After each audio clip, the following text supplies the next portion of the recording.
কেন্দ্র রাজ্য যৌথ উদ্যোগে পূর্ব কলকাতা জলাভূমি পুনরুজ্জীবনের উদ্যোগ শুরু হলো। অনুকূল পরিবেশ তৈরি করে অবশিষ্ট জলাভূমি পুনরুজ্জীবনের নেওয়া হয়েছে বিশেষ উদ্যোগ।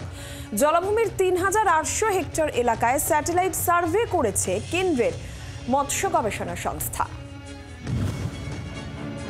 ১২,৫০০ হেক্টর আয়তনের পূর্ব কলকাতা জলাভূমি শহরের সম্পদ।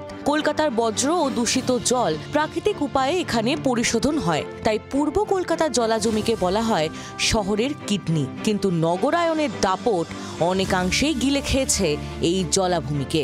নগরায়ন ও দখলদারির আগ্রাসনে একেবারে দমবন্ধ অবস্থা কলকাতার এই কিডনির।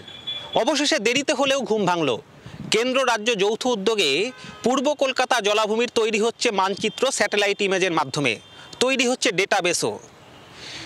জমির চরিত্র, জলের এলাকা, জীববৈচিত্র্য বজিয়ে রেখে কি করে পুরনো চেহারায় এই পূর্ব কলকাতা জলাভূমিকে ফেরানো যায় তা নিয়ে তৈরি হচ্ছে সার্ভে এবং গুরুত্বপূর্ণ ব্যবস্থাও নেওয়া হচ্ছে। পূর্ব কলকাতা জলাভূমি রক্ষায় সল্টলেকে কর্মশালার আয়োজন করা হলো। এই যে কর্মশালাটা, এটা পূর্ব কলকাতা জলাভূমি সংরক্ষণের লক্ষ্যেই আয়োজন করা হয়েছে, কিন্তু এর একটা বিশেষ লক্ষ্য আছে, সেটা হচ্ছে এখানকার কৃষি, এখানকার মৎস্য চাষ আর একটা খুব বড় বিপজ্জনক প্রজাতি এর মধ্যে ঢুকে পড়েছে, সেটাকে ইনভেসিভ স্পিসিস বলে। মানে এইটা কারো একটা অ্যাকোরিয়াম থেকে সম্ভবত কেউ ছেড়ে দিয়েছিল। এটা এত সংখ্যা বৃদ্ধি হয়েছে, এটা অন্য কোনো মাছকে থাকতে দিচ্ছে না। এইটাকে কি করে নিয়ন্ত্রণ করা যায়, এইটা একটা মূল লক্ষ্য আজকের। শুধু বজ্র নিষ্কাশন বা জল পরিশোধনই নয়, মাছ চাষ থেকে কৃষি, রুটি রুজির জন্য শহরের 1.5 লক্ষ মানুষ পূর্ব কলকাতা জলাভূমির ওপরই নির্ভরশীল। মাছ চাষটা এখানে হচ্ছে, আর ইস্ট কলকাতা ওয়েটল্যান্ডে 900 MLD সুয়েজ যাচ্ছে, আর এখানে 20,000 ফ্যামিলি মাছ চাষের জন্য ডিপেন্ডেন্ট আছে, আর হারাহারি 2000 কেজি মাছ পার হেক্টর পার এনম মিলছে, আর 1,50,000 মানুষ এখানে জীবিকা করেছে, বাকি যেসে আপনার এগ্রিকালচার কাজ করেছে। অনুকূল পরিবেশ তৈরি করে অবশিষ্ট জলাভূমি পুনরুজ্জীবন শুরু হয়েছে কেন্দ্র রাজ্য যৌথ উদ্যোগে।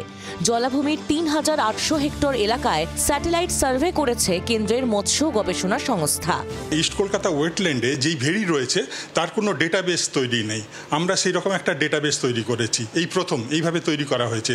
যতগুলো ভেড়ি রয়েছে আমরা সমস্তগুলো সার্ভে করছি, সেখানে তার কি প্রোডাকশান, এখনকার প্রোডাকশান স্ট্যাটাস কি সেটা আমরা দেখেছি। তার সাথে সাথে এখানে যেই সব মাছে রোগ হয় তাতে আমরা চাইছি প্রোটেকশন দিতে, যাতে করে চাষির কম ক্ষতি হয়।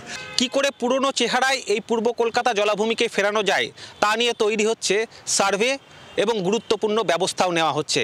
কিন্তু প্রশ্ন হলো, যেভাবে পূর্ব কলকাতা জলাভূমির একটা বিশাল অংশ বেদখল হয়ে গিয়েছে, সেই কংক্রিটের কনস্ট্রাকশন ভেঙে পুরনো চেহারায় কি আদৌ ফেরানো যাবে কলকাতার এই প্রাণকে? জি 24 ঘন্টার জন্য ক্যামেরায় রণজিতের সঙ্গে কমলাক্ষ ভট্টাচার্য, কলকাতা। বাংলার আওয়াজ, বাঙালির আবেগ, জি 24 ঘন্টা।